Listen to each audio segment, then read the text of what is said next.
நான் காலேஜ் படிக்கும்போது நினச்சிட்டு இருந்தேன், நம்ம வேலைக்கு போனதுக்கப்புறம் லைஃப் ரொம்பவே எக்ஸைட்டிங் அண்ட் ஃபுல்ஃபில்லிங்கா இருக்கும் அப்படின்னு. பட் நான் வேலைக்கு போனதுக்கப்புறம் தான் ரியலைஸ் பண்ணேன், it is tougher than my expectation அப்படின்னு. நான் ஹானஸ்ட்டா சொல்றேன், நம்ம வீக்கெண்ட்ஸ்னாலே நல்லா என்ஜாய் பண்ணலாம் அப்படின்னு வந்து நினைப்போம்.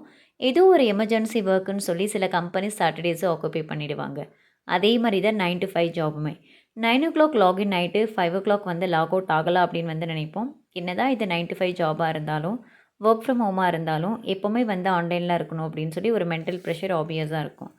அதே மாதிரி தான் வேலை செய்கிற இடத்துல கோவொர்க்கர்ஸ் எல்லாமே வந்து நம்மளோட ஃப்ரெண்ட்லியாக கம்யூனிகேட் பண்ணுவாங்க அப்படின்னு எதிர்பார்ப்போம். ஆனால் சில இடங்களில் காம்படிஷன் தான் அதிகமாக இருக்கும், பாலிடிக்ஸ் கூட இருக்கும், எல்லோரும் நம்மளோட ஃப்ரெண்ட்லியாக இருக்க மாட்டாங்க. உங்களுடைய ஃபர்ஸ்ட் ஜாப் வந்து ரொம்ப டிஃபிகல்ட்டாக இருக்கலாம், ரொம்ப ரெஸ்ட்ரிக்ஷனாக இருக்கலாம், நீங்கள் கற்பனை செய்கிற மாதிரி இல்லாமல் இருக்கலாம். But be ready for everything.